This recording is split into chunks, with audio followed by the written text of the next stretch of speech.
please help us welcome to the stage Sanjay Jayakumar, the CTO of Abnormal.ai. Give him a hand. Anthony Trask, the CIO of Ōura, The Ring. Gregory Keller, the CTO, who was formerly at JumpCloud. And our distinguished moderator, formerly a VP and GM at Google. Help us welcome Sunil Poti. Let's hear it. Good to see you. We're just going to wing it. All right. Yeah. Hey, thank you, Jeff. Hey, Jeff, do you have an Apple Watch?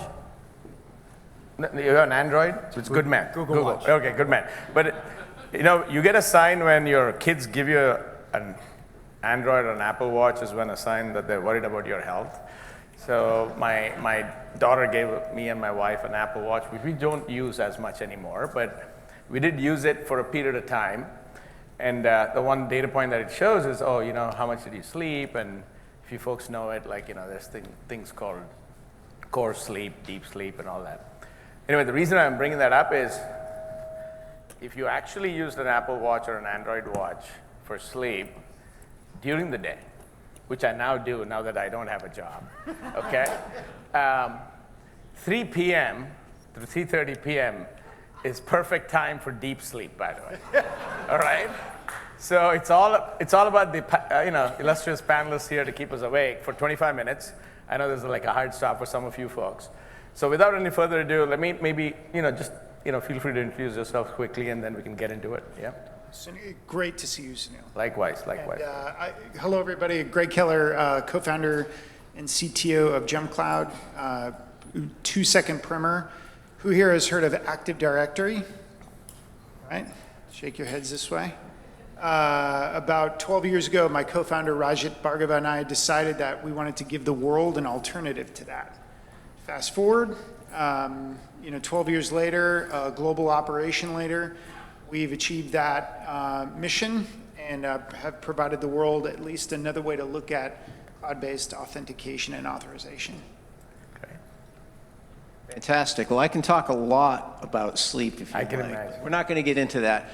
Head of IT at Ōura Ring, and also partnering very closely in security, although we recently have brought on a CISO in Finland.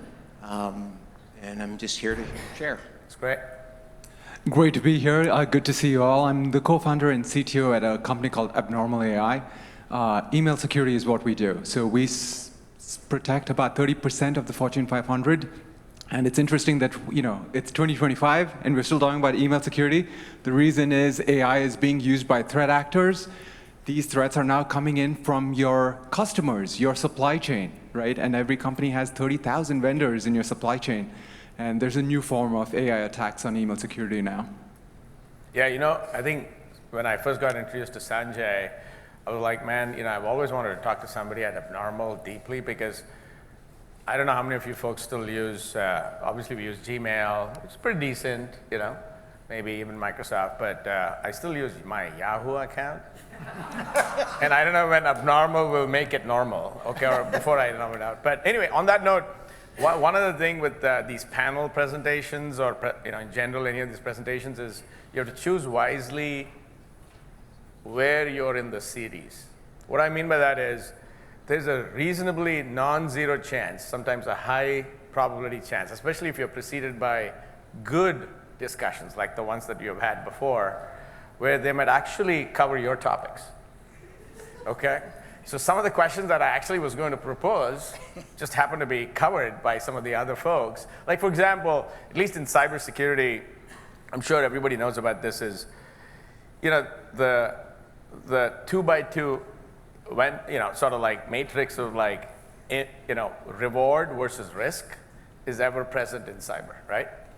And as they talked about before, at least in the world of cyber, managing non-determinism is a tough problem. So maybe I'll just open it up to you folks just to start there, which is maybe just to close off that discussion that we had there on how do you actually internalize non-determinism, and if anything, because it's AI based, and if anything, use it to our advantage rather than as a deterrent in the world of cyber. Maybe we'll start there. Maybe, Greg. Go for it, go. So I think, The other panelists, I think, we're dipping into this, and in our world, when we're sort of thinking about AI, especially in the world of engineering, when we have 500-600 engineers who are looking at these problem spaces, the number one thing is to determine what is the scoping. Like we always start with thinking about least privileged, believe it or not. I mean, that is our vector of approach. How do you continually drive down the level of permissibility into any one of these vectors? So like from our perspective, that's where it all begins, and it's our threshold. Then you can begin, any of the deterministic versus non-deterministic pathways. Got it. That's how we think about it. Anthony? Yeah. I'm going to play Yogi Berra in that you should wrap your non-deterministic challenges and risks with deterministic controls. He actually said that? Wow. Yeah, that's good. That's There good. it is. Yeah. Sanjay. So why is security important in this age of AI? It is the guardrails that put your F1 car on full speed, right? That's why security is not a talk you want to hear at 3:30, right? But here we are. Unless you've had a breach. Sorry? Yes, Unless you've had that's a right. breach, yeah. You don't want to talk to your CISO ever. Yeah. But why are we talking about it at AI conferences? It's because those are the guardrails to enable all of your AI transformation to go full speed. So you have to have that, right? And then to Sunil's point, there is non-determinism that is built into the technology. So how do you deal with that?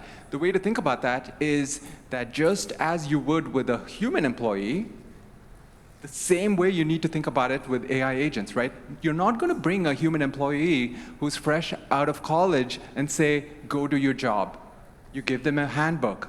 You tell them about your team. And that's where the context engine comes in, right? What is this context? What do people talk about? Context, I think Benki also talked about context. All that means is this: taking all of your documents all across the company, having the right stewards of those documents, saying that this is the blessed thing, and having that in one source of record, so that the AI then can extrapolate from that, right? And I've actually used context and stuffing more things into the context to make the AI more deterministic as a result. Got it. No, and I think some of this is there's no perfect answer in this world for these things, as we all know, and it's more about, as we talked about, just being bold to try things out and experimenting and scaling out from there.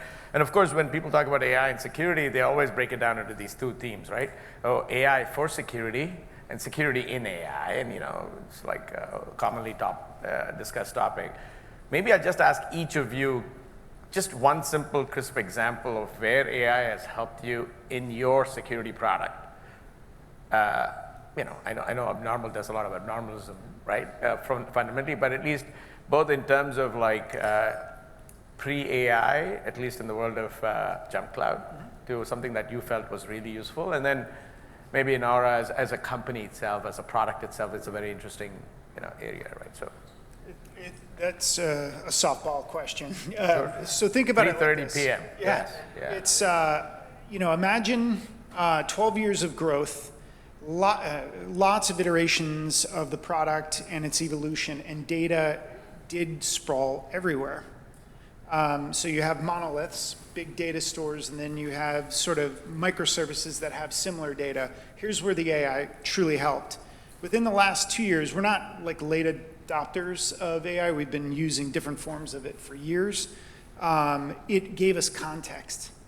So really scanning all the source code to help understand the metadata behind all of where data is persisted, and gave us this traceability. And what we did was start to ask it contextual questions. Is this like this? What's the best pathway for the code in order for us to get context on that data? Remarkably accurate too. So it helped teach redundancy, cleaning data. It gave the customers a much better experience. So that was very, very clearly a great use case. Got it. So this is in terms of your overall delivery itself of your next generation version. You got it. A lot more streamlining. And reducing debt. So we're not replicating data over and over again. Sure. Got it. Anthony. I'd say for us at Ōura, we've leaned into first more on superpowering our security team, the individuals. Yeah. Just like everyone has their co-pilot assistant embedded in their work. An example is we have a very lean team and we're hyper-growth, 100% year over year, and just can't keep up. So our security engineers want to do threat modeling, and we have a distributed engineering organization, sort of a Spotify model, and so we have these independent dev squads all over the place working very, very autonomously, and we can't keep up with threat modeling for everyone. So we built some AI agents that do a lot of the, say, productivity work for it, and to just accelerate to go in with you can do more threat modeling with these teams with one person and your AI enablement. So just productivity that way. And the other is we're early in the stage, but for AI and security, telemetry is your destiny, in my opinion. You want to log all this stuff. And so you have a lot of new interactions to log when it comes to agents, and that's where the risk factor is higher. And so we're trying to really instrument prompt calls, agent-to-agent calls, what's going on with tool and model calls. And we're grabbing the logs, trying to instrument that, grab all that telemetry, then you can start doing some interesting AI detection and prediction modeling and whatnot on that. Got it. But you're getting all that additional telemetry and plugging it into the existing, let us say, SOC/SIM solutions, right? Versus just create another silo or whatever. Correct. Yeah, cool. So I'm going to tell you a story first that really happened. And I'm going to then connect it to AI transformation and how to think about AI transformation in your own work. So this is the story, and this is a real story because this actually happened for one of our customers. What is the largest invoice attack that we stopped? It's probably higher than what you're all thinking right now, $40 million. It was a private jet that a casino in Vegas was trying to purchase. The threat actor was actually in the person who was selling the private jet. So at the exact right moment, they were trying to divert the payment. And AI is perfect to do that because you can impersonate anyone with the perfect language. So how do you go about stopping it? Before Abnormal, you would throw people at it. You would throw your SOC analysts at it to look at every email. If it's like $40 million, is it coming from the right person? Is it coming in from the right country? Is this how they talk? Is this the right tone? Is this the right IP, the email infrastructure? Abnormal AI, all it does is it goes and emulates the human workflow, right? So I think the takeaway here is the themes that we've heard about today, which are workflows, context engineering, breaking that down. And I think Chad also talked about the outcomes, right? He talked about the deflection rate, maintaining those, and then using AI agents to emulate and remove all the grunt work from the business so that more of the human time can go into the strategic. Got it. Actually, just speaking about that, let's say that hacking event, and of course, another common theme in cyber and AI is, oh my God, we're going to see some super intelligent nation-state attackers now that will raise the bar on the threat model and so forth. I'm just curious, have you guys actually seen that happen? I mean, I'm sure there's a lot of good best practices to be done within the company. But I can't speak to nation states, but Ōura has a lot of high-profile celebrity customers. And we have seen some activity trying to amplify. Yeah. I mean, we used to have a saying inside Google is like, even the bad guys have bosses and budgets, right? And so all they generally do is they do a fast scan of everybody's environment, and whoever feels a little fragile, I'm just going to go deep. So in many cases, if you just do good enough cybersecurity hygiene across your surface area, at least the general purpose, some of those attackers go away. So just the reason why I say that is, when people talk about cyber and AI and how you have to obviously be aware of fear, fear and regulation can slow things down against this march towards AI. People talked about it, when cloud happened, we went through the same phase, right? If you folks remember that, hey, my data can't leave my premises, I have privacy concerns, I have compliance, all that other stuff. And ironically, I'll give you a couple of insights from at least being inside one of the hyperscalers.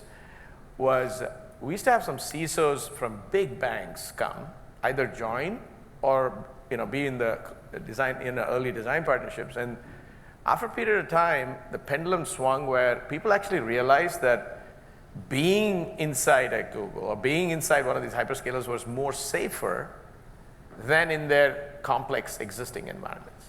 So maybe can we speak a little bit about that potential in the world of AI? Like where by being fully AI native, you could argue that things could actually be more safer. Maybe obviously we have to go through an act one of like making sure that the right controls are in place, right? So just want to kind of get some thoughts on that analogy. Or and I think like just to sort of empathize first off with your CISO, right? Like that your CISO is doing like a crazy job because there's both offensive attacks they're protecting you from and then defensive. What do I mean by that? Offensive are the ones that there's malicious threat actors outside. The defensive are like someone fat-fingering something within your ecosystem, right? That's a data leak that was not malicious or intended. On the offensive side, to Sunil's point, right, we've seen several different state act. Some of the ones that I can speak to and are published in the Wall Street Journal, you can go and read about it. The Chinese nation state was caught multiple times in News Corp's environment looking at reporters' search strings. It was just plugged into their Microsoft 365, shipping out their searches every day. This also happened to the Department of Justice on their Microsoft 365 environment, and both times it was Russia, right? And these were, they just happened to find it. So are nation-state attacks happening today? By all means, all the time. They're afoot. And they only come into being when it sort of manifests itself when it wasn't meant to. On sort of, so in the world of AI, as you can see, this is going to go 10x, 100x fold. And I think to Sunil's point, we need to think about AI, fighting AI, AI native solutions, because the number of those the threat actors are increasing because it's just so much easier to do The volume will crush you. Hey, go ahead, Anthony. You're going to add something to it? No, I was just going to say, I'm not sure I feel safer all in on hyperscalers. If that was part of your question. Maybe I made that leap very quickly. Yeah.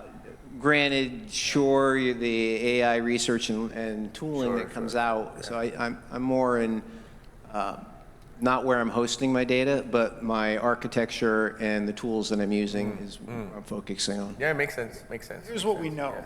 Like, you're right about, I mean, just to continue, it's like Tesla could be the safest vehicle, but if the driver still drives incorrectly. That's exactly right. Yeah. I think, everyone's subject to a compromise, Google too. And the reality is, there is the old school legacy approach, which unfortunately every nation state threat actor does have the playbook on, I'll say this out loud, precisely how to traverse through a Microsoft domain-based environment. It's just the way it is, right? They've had 30 years to study that process. Now, on the cloud side, we do have a luxury of a highly disparate set of resources. Most companies that are cloud-based have a heterogeneous sort of view. No one's purely Google or purely this, or they use a mixture of things. But we have a surplus of at this point, observability, which is a really interesting thing, when you are cloud-based. You have the tooling, you just have to know how to leverage it, right? And there are a lot of companies that are still ensconced in traditional thinking on-prem approaches that don't have that luxury. They have not evolved yet. Got it. Now, have you folks seen, maybe Anthony, you've seen it on multiple sites, but we often now see AI governance committees and things like that being formed at all scales and sizes, just like, cloud governance, the prior ways, right? Do you want to say more about maybe your experiences either participating in that or trying to think about those things, or at least engaging with customers in that sense? Yeah. I can take that one. I just came back from AIGG conference in Boston, which is the privacy professionals and responsible AI. It was all about governance. Yeah. And it was a bunch of lawyers, and not that I don't like lawyers, but I tell you, as a tech person, it was tough. It's needed. You got to find the right balance. It all depends on your company and your size, but you need to have some kind of strategy. It's a three-prong approach. You got to put in the controls. That's your governance. You got to build with security. Then you got to deploy safely. And so the governance is a key pillar. Yeah. There are frameworks. We're leaning into NIST risk management framework because that aligns with sort of our customer base and what we're doing. But find the right balance. Don't overdo it. Governance can be a break. Yeah, of course. Because we're in a stage right now with AI, it's super early, or Gen AI and all the tooling. The tools that are coming out in the market that are being rapidly adopted are not very secure. Think of MCP. It's plugged, it's just, you know, sieve. So, and people are excited and want to play with all this stuff. So it's actually a higher risk moment now. We're going to be more secure in, you know, whatever, 6 months, 1 year, 2 years. But right now it's a super risky area. So you got to have the governance to make sure you're not throwing the wrong tools out there. Yeah, yeah. And Greg and Sanjay, when you guys were selling your AI-enabled products to customers, right? How much of like engagement did you have around fitting into the governance frameworks, or how is that changing as you're trying to sell into the mainstream markets? Frankly, I mean, compliance is a part of it, but frameworks they're so new, like, you know, so the discussions we have had and are having are mainly about sovereignty around data. Like, where is my data going? If you are ingesting, and what forms of AI are you using? Got it. How is it contained? Yeah, yeah, That's makes really sense. the Yeah, makes sense. battleground. Yeah, makes sense. Yeah. Yeah, and I think it also changed with governance in terms of selling to EU, for example, much tighter sort of standards. And I think one of the things that really helped was defining the product and letting them know that it's not touching, sort of, for example, the customer's customer or the customer's employee. It's being used for sort of security and use cases. I think for a lot of the times, the legalese, you know, we would drown in the legalese, but just trying to get the person to up-level into the one line, what are they trying to protect, helped a lot. Got it. All right, so we have a few more minutes. Maybe, I won't say it's rapid fire, but just to, you know, kind of get some quick things. Like, if there's one security company that will become obsolete in the next 10 years, what would that be? And when I say obsolete, it could be, right? it could be irrelevant. Like, is McAfee irrelevant? Who knows, right? So, yeah. Yeah, I think, you know, there are now a surplus of niche players. You know, it's the classic paradigm. We're repeating ourselves. Are you building a feature, a product, or are you changing a category? Sure.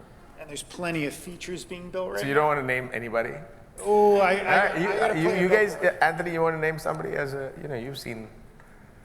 I would hope that our competitors become irrelevant in the future, and that we continue to be relevant. Yes.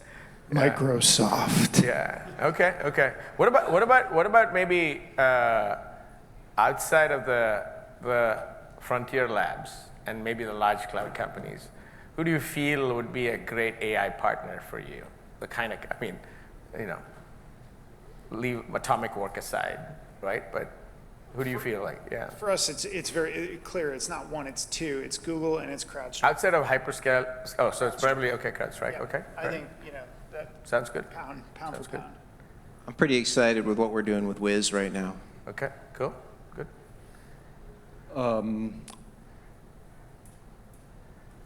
Not exactly. Yeah, I mean, I guess Wiz and CrowdStrike are easy. Salesforce and ServiceNow, I think they will be here for the next 2 decades, so those would be good partners too.